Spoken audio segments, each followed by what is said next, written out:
Hello everyone! It's been rather a long time since I filmed a vlog, but there's a very good reason for this one. So as you can see, I am not in Glasgow, I'm in Cockley Moor in Ullswater, and the reason for that is the inspiration of my upcoming novel, Kathleen Raine. Kathleen Raine was, in my view, one of the greatest poets of the 20th century. It's a travesty that more of us haven't heard of her, and my new novel, The Rowan Tree, tells the story of what I call her unrequited love with the author and naturalist Gavin Maxwell. He didn't quite love her necessarily the way that she loved him, but they shared a very intense, emotional, spiritual bond that lasted from the day they met until the day that death parts them. The Rowan Tree tells her story from her point of view, brings the love that she felt to a new generation, and also, I hope, redresses the real injustice she has suffered in the telling of this story, either being eliminated entirely or reduced to some sort of humiliating footnote in Gavin Maxwell's life. Nothing could be further than the truth, and that is what I hope The Rowan Tree will help to set right. The reason I'm here in Ullswater is that directly before the novel begins, Kathleen Raine stayed here during the Second World War. In fact, in, if not this very house, the house just to the left of me. Her friend and patroness Helen Sutherland was a great patron of the arts here in Ullswater. Kathleen stayed with her, and after the war her two children stayed here in Helen's care while Kathleen headed off to seek her fortune against the odds as a woman poet in London. So it's a very special place for her. She wrote that other than her own house in London in Paulton Square, she wrote more poems here than anywhere else on Helen's little white windowsill. And when you look at the view, I think we can see why. So Ullswater more generally was a source of real profound inspiration for Kathleen. She also stayed, before she met Helen, in Martindale Vicarage, which is just on the other side of the lake. I had a look last night, and a local historian is also very kindly going to show it to me and show me some of the sites. They even have Kathleen Raine Poetry Stones along Ullswater Way. It's wonderful to see here that they really are treasuring her poetic heritage, and I want Scotland to do the same, which is where I hope The Rowan Tree will come in. So you're going to be seeing the sights of Ullswater. We're going to be literally walking in the wonderful Kathleen's footsteps. I'm going to include some of her words, and yes, I hope you enjoy the vlog, and when the time comes, I hope you enjoy reading The Rowan Tree as well. Thanks. Outside in the garden, and isn't it wonderful? Nature was an integral inspiration for Kathleen, and this landscape definitely tells you why. We've already seen flora, fauna, thistles. I was very pleased to see a few thistles representing Scotland at the vicarage. Hares that she wrote of seeing red deer as well, so we'll hopefully meet a few of them. Here is her collected poems, now just one of 14 poetry collections that she published during her lifetime. The reason I brought this one is that it was in fact dedicated to Gavin Maxwell, really sharing so much of her heart, her soul and her spirit with him. Did he deserve it? You will have to read The Rowan Tree to find out. But I forgot to mention as well, the building that I'm in is actually the servants' cottage of Helen Sutherland's home. So feels quite appropriate to me, I think, as Kathleen's self-appointed lady-in-waiting for this book. This is where, yeah, the servants would have stayed and then worked at the big house just on the side there. But looking out on the hills, on the scenery, on the world that she would have known, it's such a pleasure to be here. Shall I be true, as these hills bind me, as these skies find me, as waters weather me, as leaves crown me? My kiss keep faith with death and birth, my joy with pain, my heaven with earth. Against the flowing stream, its life keeps pace with death. The impulse and the flash of grace, hiding in its stillness, moves to be motionless. Equated with the stream, as flowers are fit for air, man for his dream. Touching the mantle of the empty sky, with a clear sound on a canvas of silence, the stream flows out of the clouds. And on a rock, high on Place Fell, a gust of wind sounds with a noise almost animal.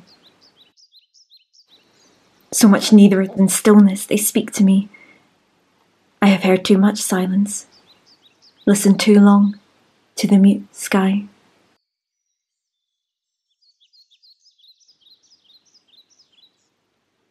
Not on the rustle of water, the air's noise, the roar of storm, the ominous birds, the cries. The angel here speaks with a human voice.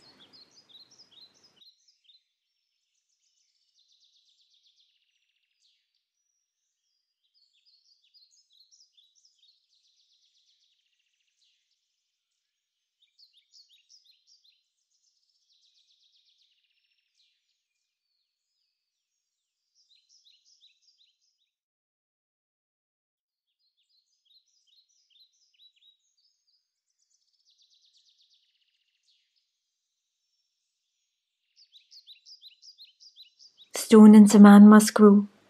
The human word carved by our whispers in the passing air is the authentic utterance of cloud.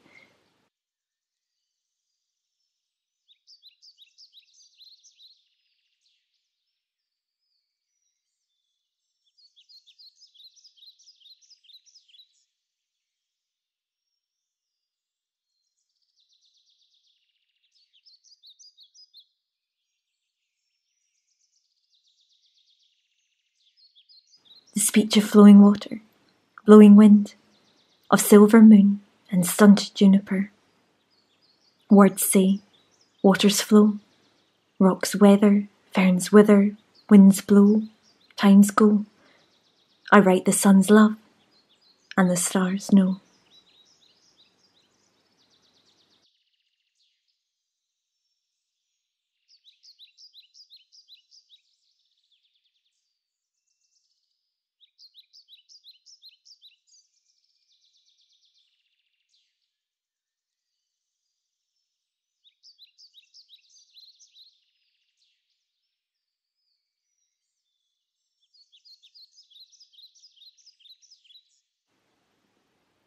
The lake is in my dream, the tree is in my blood, the past is in my bones, the flowers of the wood I love with long past loves.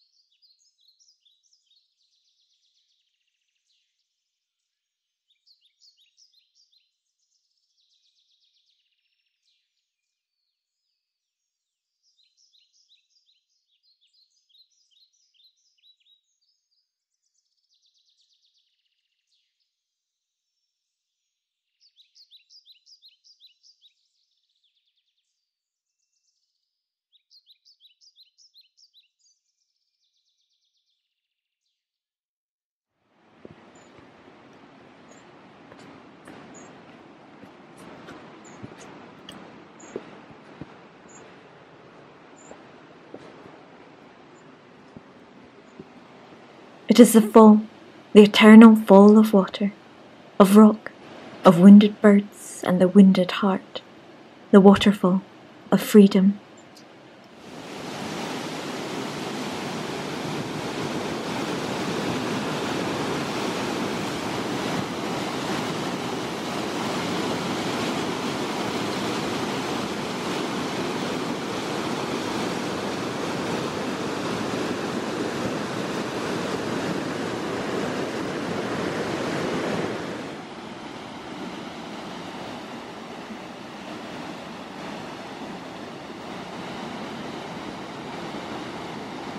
Shall we go down? Shall we go down together? Here on the mountain top, the wind and snow urge us to fall and go the way they go.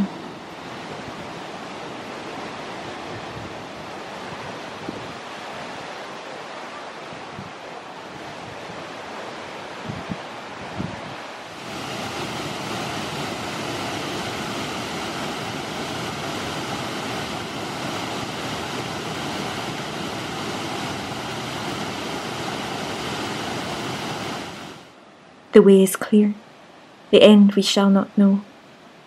The sea will carry us where tides run and currents flow.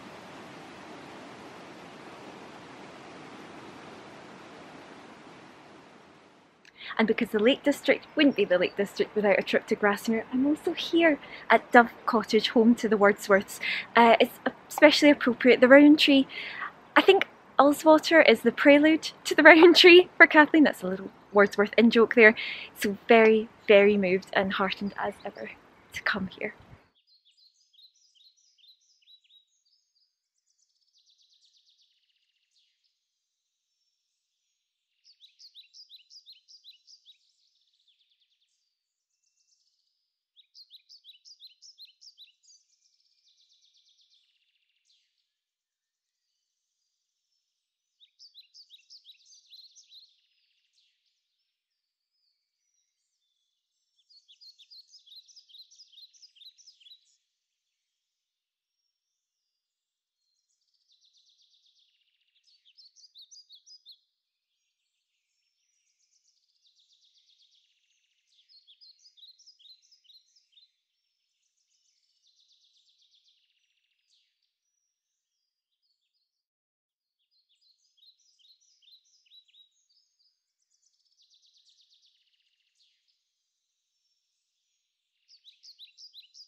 It's such a delight to be here in the Dove Cottage orchard and woodland. And what's also really heartening to see is how Dorothy Wordsworth has been centred in a way like never before in the museum. They have a special exhibition about her. She's right at the heart of this cradle of romantic poetry, as she should be with her contributions. And I hope that the Rowan Tree will do something similar for Kathleen. I can see a movement away from this kind of isolated male genius model to full recognition that women's silence in history for far too long have not enjoyed. I think here there's also a sense of a more holistic, collaborative understanding of composition itself that's definitely relevant to Ring of Bright Water, which very few people realise took its title and a great deal of inspiration from Kathleen Raine. So yes, if you're with me in terms of a feminist reawakening of poetry, then I hope you're going to like the Rowan Tree too.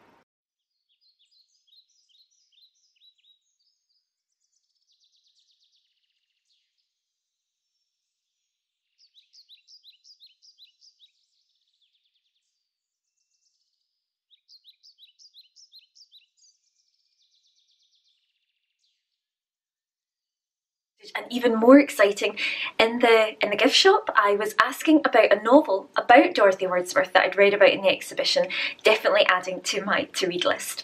And I was telling the gentleman there that I was in Ullswater researching for my own novel, and he said, "Oh, I've met Kathleen Raine when she came here." So Kathleen, I've visited Grasmere a few times, but certainly the last time would have been when she was about 90, I think, for a Wordsworth or conference at the Wordsworth Trust, as I think it was called there. Probably getting these details wrong. But the main thing was he had met her, and I was so excited, as you can imagine. I'm getting closer. I started Ullswater, obviously her home during the Second World War. I'm about 80 years away. I'm getting within 25 years, so I'm gaining one day Outlander style. We'll maybe meet in the middle. He remembered her as very, very nice, which I'm sure is very, very true. And it was just the perfect end to the perfect day. Little laurel trees, your roots can find no mountain, yet your leaves extend beyond your own world into mine. Perennial wands, unfolding in my thought, the budding evergreen of time.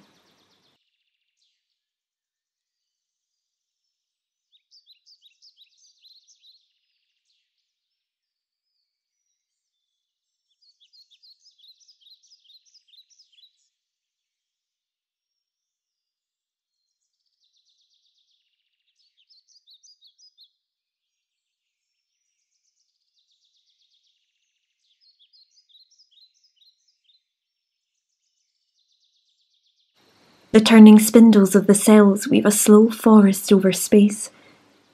The dance of love, creation. Out of time moves not a leaf, and out of summer, not a shade. and it's almost time to head home again, back over the border to Scotland, which, like Cockley Moor, like Martindale, I'm pleased to say, was somewhere very dear indeed to Kathleen Raine's heart. So there are two ideas in particular, amongst many, as I'm sure you can imagine, that are really prominent for me as I get ready to go home. The first is actually the contrast between here and Scotland. So with the poetry stones, with the local history, I get the sense that Martindale in particular and Ullswater in general are really celebrating and treasuring Kathleen's poetic legacy, as it should be. And I think Scotland definitely needs to do more of the same. So many people, I myself had never heard of her until I read Ring of Bright Water, so many people in all the libraries and all around the land she's not a name that we know her work, and that is, we're immeasurably poor for that. And Scotland, like this place, was such a great inspiration to her, so that's a real loss, and I hope that the Rowan Tree tells a part of her story that needs to be heard by a new generation. The second impression I get, which is quite unexpected, is the parallels between here and what she found in Gavin Maxwell's Sandaig. Even the fact that the vicarage has a little blue door, like Sandaig had a blue door, there's a waterfall in Ullswater Way, well, there's quite a few waterfalls around here, and this sense of primordial magic in the natural world. Gavin Maxwell has been given such recognition for bringing that to the world, for articulating it, and yet I can see, as I read Kathleen's poetry in the place that inspired it, that she did the same in her own right. And you could, if you were being generous, I think you would say that the two mirror each other, but I think also it speaks to the patriarchal history in the sense that we have heard his name very often, indeed, certainly in Scotland, her name not nearly so much, and I hope that the Rowan Tree will play its part in changing that, and above all else, bringing Kathleen to the fore as one of the greatest poets of the 20th century and sharing the passion and poetry that's lain hidden at the heart of Ring of Bright Water for far too long. It has been an incredible journey here in every sense of the word. Yesterday was an absolute dream from start to finish, thanks to a wonderful local historian, Jane, and her family. Thank you, Jane. I was able to have the privilege of seeing Martindale Vicarage, where Kathleen lived with her two children during the Second World War. I was able to stand in the spot, and I would never have found it without Jane's help, that was the inspiration for her At the Waterfall poem. If there's ever a fourth poetry stone, I think it definitely belongs there. I've stood in the spot where she composed some of the work that is absolutely integral to the Rowan Tree: Northumbrian Sequence, her autobiography, The Lion's Mouth, which comes to be very significant to the Rowan Tree, and even, I'm going to have to check my notes, but I believe where Kathleen composed the Marriage of Psyche, part 2 of which the Ring gave Ring of Bright Water its title. So she feels closer than ever, and the people of Ullswater, the people of Martindale, the people of Cockley Moor have welcomed me with open arms. It sounds as if they did the same for Kathleen back in the 40s, and it's been a privilege and a pleasure, and I can't wait to come back and share the Rowan Tree with everyone. And before we go, I'm going to include an exclusive sneak peek here from chapter 1 of the Rowan Tree. We're about to begin the line edit, which comes before the proofread, so a word or two might change here, but the soul and the spirit of the novel are very much here. In chapter 1, this is where Kathleen and Gavin have met for the very first time. She's initially unimpressed by this guy, but as you'll see, that soon changes. And although they're talking about the landscapes of Northumberland here, I think the magic and connection within nature that they found and that they find within each other is very much apparent in this setting as well. So I hope you enjoy this extract from the Rowan Tree. Gavin shoots a wry half smile in my direction. I send my own back to complete it. Then I find that I must look away. My mind flits unbidden back to the childhood paths I have so recently retrodden, to the mythical, magical world in which my imagination, and therefore my poetry, has always been grounded. Unlike his, my own grandfather had no great lands, only a modest vegetable garden surrounded by wildflowers, flourishing irrepressibly round the borders and gathering the soil-stained gaps between the stones of his ageing walls. It was when reaching out to touch those flowers as a young evacuee, pressing my pudgy, juvenile fingertips to petals that quivered as if my touch had tickled, that I first felt like I understood something of the world. understood something of my place within it. Beyond that garden, I learned not very much later, was a wood into which I could escape whenever the pressures of conventionality bore down on me, finding shelter from society and all its petty, provincial norms within the embrace of those fairy tale fir branches. Their thick bristles let little light in, but I cherished the shadows they created, because it seemed to me not darkness at all, only depth. A symbol of something that, with a child's intuition, I could neither articulate nor explain, but what I felt nonetheless my family, friends and neighbours had inexplicably chosen to abandon. A sense of connection to the wild world we ought never to have left. A willingness to sacrifice the hollow trinkets of greed so we might belong wholeheartedly in nature. Compared with Ilford, the town of brown brick boredom where my father worked and I was obliged to return after the war ended, those places of flower and forest felt like my true home, my personal Eden, long since lost. Had Gavin been there all along? Do you know the Kielder fir forest? I ask him. Gavin grins wildly for the first time all afternoon. The Maxwell plantation. The words could be smug. Indeed, they ought to come across as an arrogant statement of superiority. But in truth, all I hear is sincerity. The desire, however tentative, to share something precious, preserved in lonely silence since childhood. Precisely the desire that I am feeling myself. I can't tell you how often I hid amongst those trees, he confides, trying to escape the rest of the world. Nature gives such shelter, you know. I know, I whisper. Gavin sighs, the sound soft and dreamlike, and I understand the memories carried within that single breath as if their message had come from within me. He's back there, returned to the same place I always go back to. I think I could have lain on that forest floor forever, he adds, delighting in the darkness, my eyes straining through the branches to try and see the stars. And the river? Do you remember the little bridge across the river? Over 30 years have passed, but I'm no longer Kathleen, only Kathy, a young girl standing on her tiptoes to peer over the side to the water, spellbound by the way her liquid reflection ripples and shimmers across the surface. Of course, Gavin laughs. I realise how much I like the sound. I used to be scolded for hanging too far over the edge, trying so hard to keep sight of my reflection that I damn near fell in. We're looking right at each other now. Old memories reflected in new eyes. Although, as I said, he admits, I could only explore it properly during the holidays. For most of my childhood I lived in Scotland? He nods. Finally, I can place the strange mingling of notes that makes up his accent. I can place what and who it reminds me of. My mother's Scottish, I say, and she has always made it clear how much she wishes her parents had never left. She told me so since I was small, bounced on her knee as an infant and listening intently to the way her sing-song voice shifted into a wistful lament for her homeland. When I grew older, too, standing side by side at the highest point in the village, as she pointed north and told me that there, right there, Kathy, is where you really come from. Scotland had seemed to me a land of legend, a mythical realm where women with spirit and imagination belonged.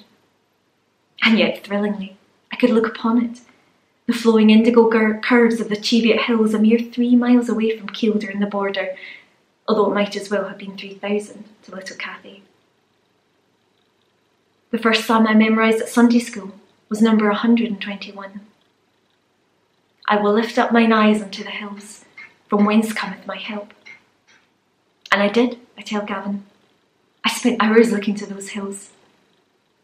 Then you were looking to me, he says.